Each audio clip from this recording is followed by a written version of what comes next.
Hello everyone and welcome to Blog Runner Everything and welcome back to the channel. And well, we're taking a look once again on more Champions League disappointment from FC Barcelona.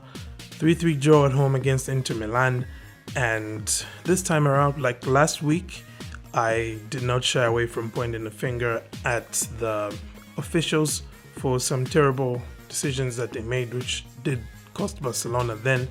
But coming into this match, everything was still in our hands, and we actually opened the scoring. We took the lead, we had control of the game, but we let it slip out of our hands.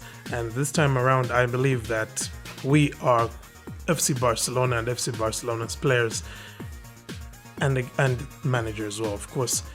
The blame falls squarely on all of their shoulders. Now, obviously, there are some players here who did their best. There are players who did what was needed of them to do. They did what really they couldn't have done any better than what they did, right? Looking at players like Ter Stegen, looking at players like Lewandowski, like Pedri, Rafinha, Dembele. Like, generally, our forwards today, they did what was needed of them. You score 3 goals at home, you should be able to get a win. But we were not able to get a win simply because our defending was trash. This is garbage tier defending, guys. In fact, that's Europa League quality defending. And really, it's not a surprise that Barcelona are heading back to the Europa League, because the way that we're defending right now, the Champions League knockout stages, teams will eat us for breakfast, all right? Or is it not breakfast? It's at night. So teams will eat us for supper or for dinner or for whatever you call it where you're from. Obviously here, if you're Xavi Hernandez, his hands were kind of tied as far as selections that he could have made. We do know that he brought in 2 center-backs over the summer transfer window. We know the reason why he brought them in. We've seen that just, in today's match. We know the reason why he was desperate to bring in a right back as well. We've seen that once again in today's match. And like I was saying, in Xavi's defense, the only thing probably that you can say in Xavi's defense is that Christensen, Araujo, and Jules Koundé are all injured. Okay, what are the odds of that happening? Who would have thought that would be the case going into the international break with all of them fit? And we were actually debating, who should be starting more and who should be on the bench more. And Gerard Piqué really looked like his career was done at FC Barcelona. Well, now definitely his career is done at FC Barcelona, because that defending on that first goal in particular, because that's where all the dominoes started to fall. What Barcelona needed to do in that second half was to obviously contain Inter for those opening 10 minutes, because for the opening 10 minutes they're going to come at you, they're going to be trying to get back into the game, and you just have to keep control of the situation, keep everything calm. And the one player who you would think would be able to do that for FC Barcelona, in fact the 2 players who you think would be able to do that for FC Barcelona, are Gerard Piqué and Sergio Busquets. So naturally, it was those 2 players who literally caused the first 2 goals. But of all the goals which we conceded today, I still cannot understand what was running through Gerard Piqué's head on that first goal. Like, dude, you're bloody 6'3", is it? 6'4", something. Like, you are a very tall human being.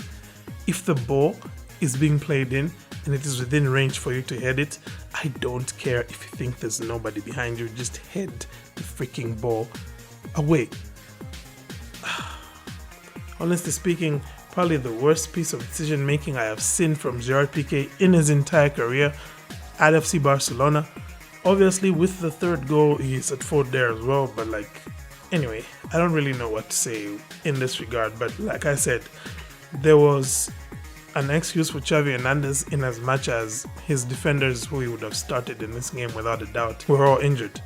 But there is one thing for which he does still bear the blame. In this case, it's that after you see Gerard Piqué make that mistake, after you see Sergio Busquets give the ball away so cheaply to Inter Milan, leading to their 2nd goal, why do you still leave them on the pitch when it's pretty clear that these guys have lost their head, these guys have lost their calm, and that you need to bring in players who are going to not only just bring in more energy, but just a different mindset coming off the bench. We saw Frankie de Jong come on here, and he did pretty well. Why did Gerard Piqué stay on for so long? I still do not understand. We could have easily played with Frankie de Jong as a center back. We've seen it done before. He can play there. He would have probably offered better cover on Lautaro in that third goal that Inter Milan scored. And like I said, our forwards did their job here, guys. We needed them to score goals. We needed Lewandowski to score goals. He scored 2. We needed Dembele to be scoring more goals. He scored 1. We needed Rafinha to be getting more involved. He was involved in the goal that gave us the lead. It's really just disappointing to see how the team just melts away in moments of chaos. Okay, teams like Real Madrid, they've won so many Champions Leagues lately because of the fact that they have the mentality where they can adapt to moments of chaos and capitalize on them. Barcelona, in this case, what happened is that we created the chaos for ourselves.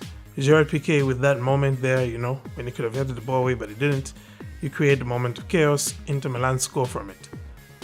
Sergio Busquets as well gave the ball away cheaply when he could have played the pass to so many other teammates. He really just wanted to force the pass into Lewandowski, which was pretty obvious. He tried to pick that pass.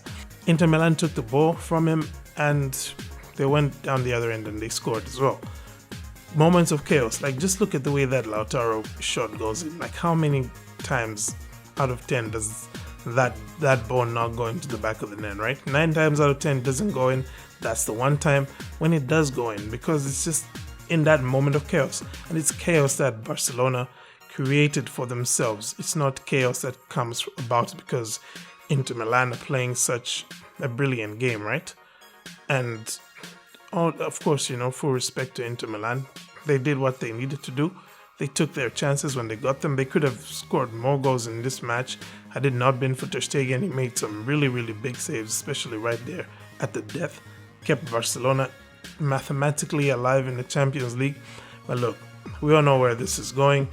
Europa League is around the corner, and it's disappointing to see. It's disappointing to think that despite all that money that was invested, despite all those levers, all that, mortgaging on future assets that was done, we're still back in the same place that we were 12 months ago.